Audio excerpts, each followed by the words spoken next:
Now, if you told me 2024 was going to be the year that we get a bunch of animated reboots of beloved black sitcoms, I'd sooner believe that Eric Adams was the best mayor that my city ever had. Typically, we see the reverse with animated shows and films getting the live action treatment nobody asked for. Yo, what's good? It's me, your guy, all the way from Bed-Stuy, Habo. I'm a multidisciplinary artist that loves to talk about animation, black media, and black New York culture. I'll be taking you on a short recap and review of a brand new series from Comedy Central called Everybody Still Hates Chris. Let's get into it. After the disaster of Netflix's Good Times, I was highly skeptical when Comedy Central announced that their animated series Everybody Still Hates Chris was coming out based on the UPN original Everybody Hates Chris. Now, before we get into the recap for real, I want to just give full disclosure. I've never seen the original series, but I am highly aware of certain characters and a few gags that became iconic. Everybody Still Hates Chris premiered on Comedy Central on September 25th, 2024, the day after my birthday because they knew better. And it comes to us from executive producers Chris Rock, Sanjay Shah, and Ali Leroy. It's produced by CBS Studios Production, with Titmouse serving as the animation studio for the series, who you most definitely know from their amazing body of work including Spider-Man Across the Spider-Verse,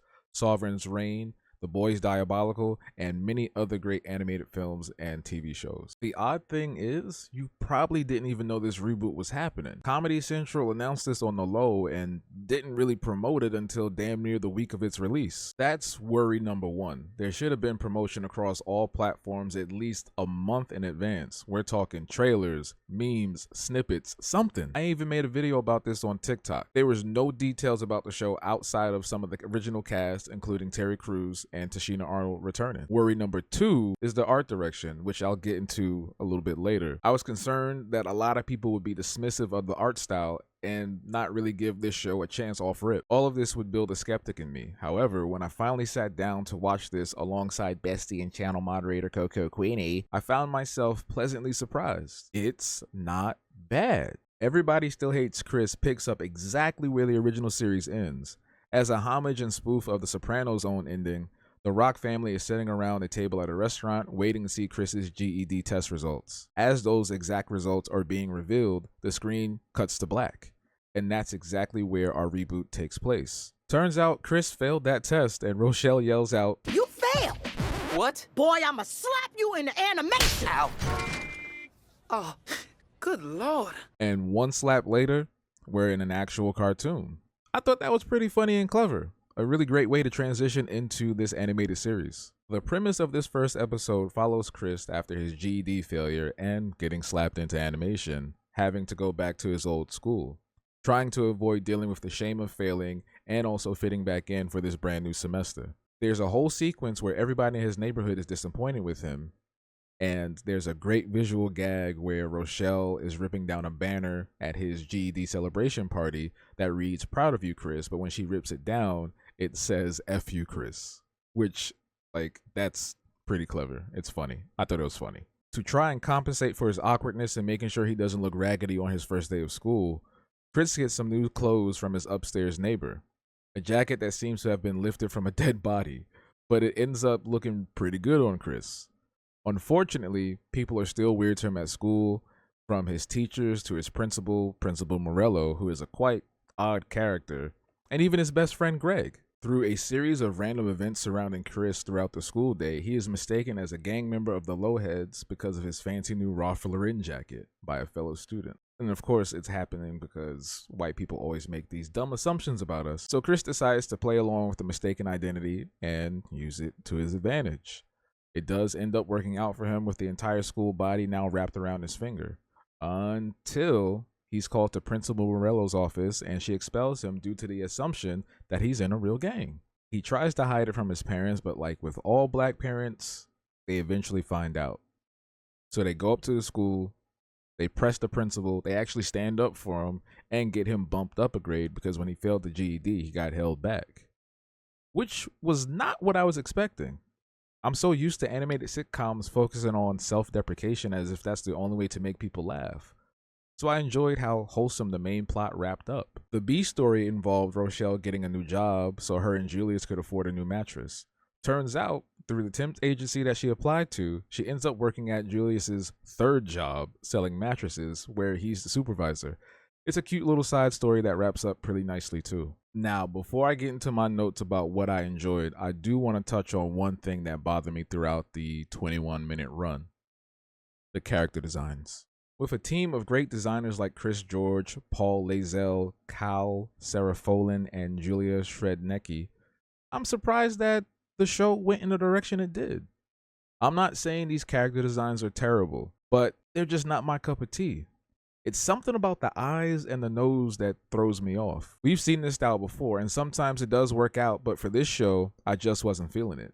If anything, I would have preferred the style that was used in the Urkel animated Christmas special that came out not too long ago. Other than that, I really enjoyed the art direction. I loved the background designs. Those were on point, real talk. Shout outs to the background designers, Hania Ansari, Bill Cleveland, Robert Hughes, and Vic Masterson, as well as the background painters Olivia Asir, Courtney Brindle, Callie Sesamir, Amy Huang, David Kenyon, Bonnie Liu, Candice Masato, and Vanessa Twinboa. If I butchered any of those names, I do apologize. I'll do better next time.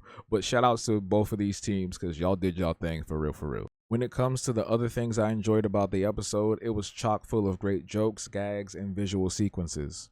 Rochelle shouting out, "My man has 2 jobs," was really great. The naming of the mattress store being Bedroom Sty, a play on Bed-Stuy. Busta Rhymes and Jack A making cameos. One of the schools being named Lamont Sanford Junior High. Julius buying number 3 pencils instead of number 2 pencils. Julius's boots being so huge. Little Horsey. The little demon motifs that they threw over the sister. All great stuff. There were so many things happening. There was even like this really weird gag with an old man trying to like proposition the boys for some favors, right? Like that was a little strange. I felt like a little Family Guy type joke, but overall, everything in the episode, I found myself chuckling at or kind of going, that's funny. The music, which was created by Frank Ciampi with additional score by Prince Paul, is on point here too. Nothing felt too out of place, too corny, or too weird. Everything felt just right for the art direction and the visual aesthetic of this show. The only issue I really had that bothered me outside of the character models was the fact that as a Bed-Stuy resident, I couldn't really tell if this was Bed-Stuy. It didn't feel like Bed-Stuy. It just felt like any town USA. Well, not really. It felt like any city USA. But that's more of a native New Yorker nitpick than anything else. Other than that, like I said, great stuff. Overall, in my humble opinion, this is how you do a reboot. This is how you adapt a live action series to animated form. It didn't feel cheap, and there wasn't a heavy reliance on terrible stereotypes or tropes, unlike another show I spoke about months ago.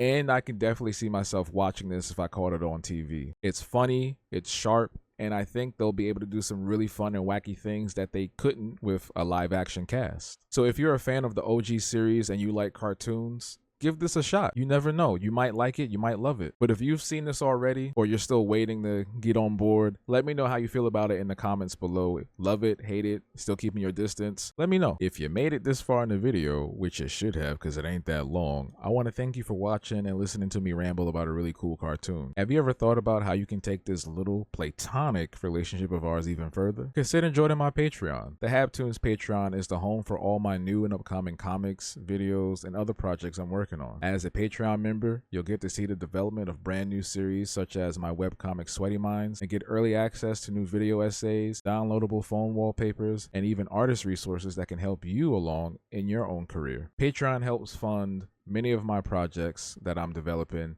and I appreciate the continued and growing support from this community. Join today for just $1 a month and your name will be featured on the Hall of Hobgoblins, which is on my website, in addition to being listed on my videos and live stream. Slots are limited, so hop on it now. Learn more at patreon.com/habtoons, link in the description below. Anyway, this has been fun. You have been great. I've been Habo. This has been Habo Speaks. Until we meet again, stay true. We out. Deuces.